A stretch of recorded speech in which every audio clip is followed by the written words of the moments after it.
lovely ladies, and welcome back.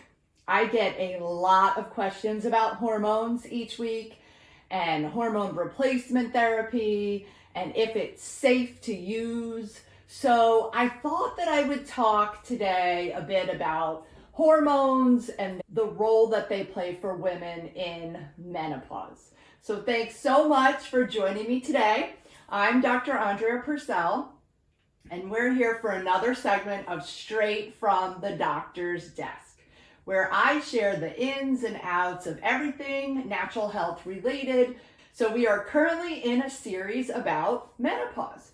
And if you've missed any of them, they are topic related. So if there's something that you have going on, just go back and watch that segment when you get a chance. There's a lot that can happen during menopause, and not everything happens to every woman. So it's a mixed bag of what symptoms you're gonna get. But today we're talking about hormone replacement, what it is, when is it appropriate to consider for you, and does every woman need it? So hormone replacement really can be broken down into two types. We have synthetic hormones, which are foreign. They're not the same structure as what your body produces. So you want to think square peg into a round hole. Synthetic hormones can cause more negative side effects. And the most common ones that we all know about are heart disease, breast cancer, and strokes. Then we have natural bioidentical hormones. And they are the same chemical structure as what your body produces.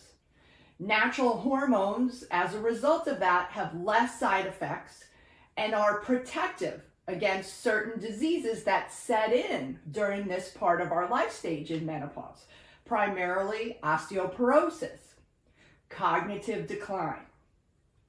Hormones can be dosed in capsules, sublingual troches that you can dissolve on your tongue, oral drops, creams that you rub into your skin patches, and pellets, which are inserted under the skin, and some can even be applied vaginally, not the pellets, creams and things.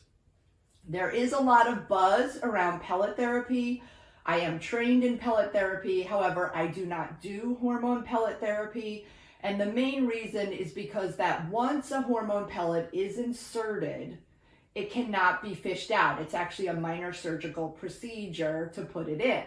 So if a woman has a negative response, she will have to wait 3 to 4 months until the pellet is completely dissolved. So in my practice, I've just seen too many women be overdosed on pellet therapy, and the other forms that I spoke about work just as well. So I really want you to be in control of your hormones and not feel out of control. And often a pellet situation is one where women can feel very out of control. Does every woman need hormone replacement? No, she doesn't. It all depends on you, your unique symptoms, your genetics, and your lifestyle. Because balancing hormones can be done with herbs, supplements, nutrition, homeopathy, and it really is best to consult with a naturopathic doctor and get some testing done so that all of your individual factors can be evaluated prior to embarking on any hormonal recommendations. It really is a Cinderella situation. It is not a one size fits all. So what's all the buzz about hormones? Generally, I would say that when a woman arrives at age 45 and beyond, the production of hormones begins to decline in our bodies. For some women, that happens slowly, and for other women, that just happens very rapidly. And having a proper level of hormones does maintain a certain level of health and keep diseases associated with aging at bay. So there is an optimal range of hormone level, which can maintain physical, mental, and emotional health in each woman.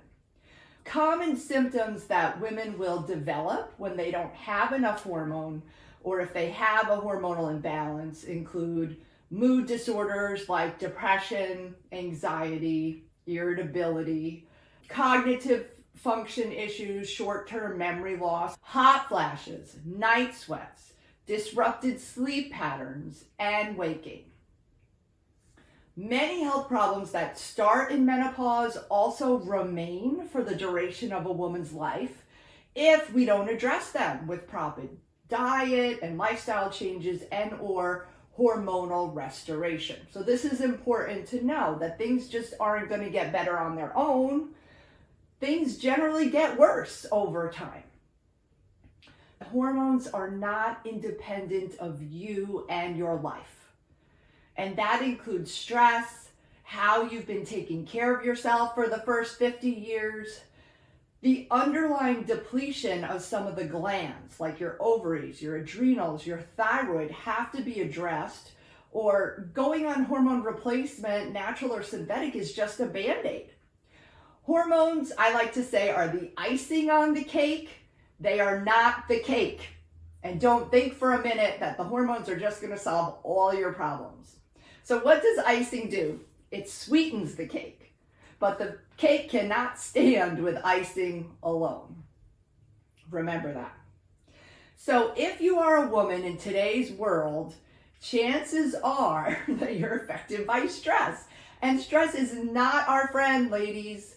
No, our adrenal glands are triangular shaped glands. We have two of them, and they actually sit on top of each one of our kidneys in our lower back. And in menopause, adrenal glands are responsible for producing our sex hormones. So what are our sex hormones? Estrogen, progesterone, DHEA, testosterone. So you're probably connecting the dots here. Chronic stressors cause our adrenal glands to become depleted or empty. So you want to think about your adrenal gas tank. We all start out with a full adrenal gas tank at some point in our lives. And over the course of decade after decade, stressor after stressor, those gas tanks begin to decline based on the amount of perceived stress that we've had as a whole. And women with depleted adrenals are going to have more hormonal related deficiency symptoms. In fact, I say women with depleted adrenals have a harder time in menopause.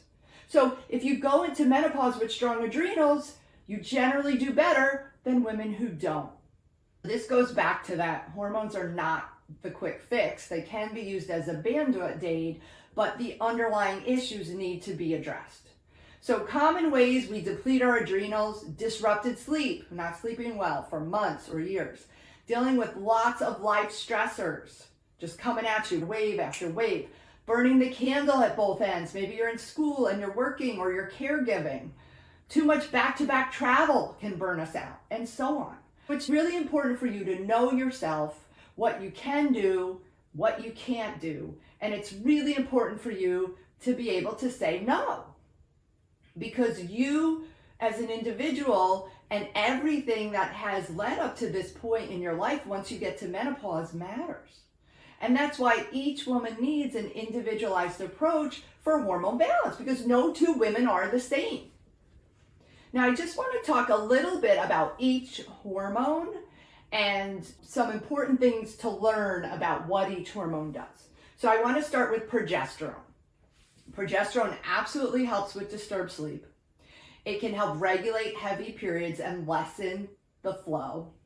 It can keep hair on your head and prevent it from falling out. And it can stabilize. Next up, estrogen.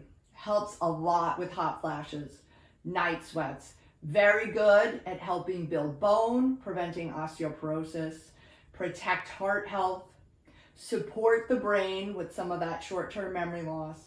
It helps eliminate vaginal dryness and also reduce the amount of urinary tract infections that can happen during this life stage. So here's a situation. Dr. Purcell, I have 20 plus hot flashes a day. I feel like I'm a volcano. I'm taking my clothes off. I'm sweating. It's embarrassing. In situations like that, intense menopausal symptoms, bioidentical hormones can be the quickest way to get you to feel better, because that's extreme. I would say that the three biggest organ systems where bioidentical hormone replacement shines would be in our brains, our bones, and our nervous system. Menopause affects our brains. With the declining hormone levels, our brain actually starts to shrink by about 5% each year. And estrogen influences our brain chemicals, which are also called neurotransmitters, which can help affect our moods and our memory. Women supplementing with bioidentical hormones have reported a restoration of their short-term memory loss that was influenced by the lack of estrogen. Bones are very strongly influenced by hormones. Testosterone and progesterone act to increase bone building, and estrogen acts to improve calcium absorption and just really help keep those bones strong. If you're dealing with sleep disturbances right around this menopausal area, the insomnia is generally caused by a deficiency of progesterone or estrogen or both. Because if you're having the night sweats, then it's more estrogen. If it's disturbed sleep without night sweats, it's more progesterone. Many women respond beautifully to bioidentical hormone replacement. They're able to regain their sex drive, their sleeping patterns, their energy, keep the hair on their heads, and even their moods. Estrogens in the blood increase fluid retention and give skin its nice, plumped up and fresh looking appearance. And it also helps with skin elasticity. Estrogen also very helpful at preventing vaginal dryness. Many women who suffer from migraine headaches can experience a relief. The correct prescription of estrogen and progesterone really is the quickest way to help regulate hormone levels and experience relief if the symptoms are moderate to severe. Is it safe and effective to use bioidentical hormones? Yes, as long as you have a doctor who is monitoring you on a regular basis and taking all of your really life and your health history into consideration. It's not for everybody, but it is safe. So I just want to say thanks for joining me today. Stop by again for another segment of Straight from the Doctor's Desk. I hope you gain some clarity around hormone replacement and the role that hormones play in women's health. If you're interested to learn more about natural medicine, you can always pop over and visit me on the web at www.drandreapurcell.com. Ciao for now.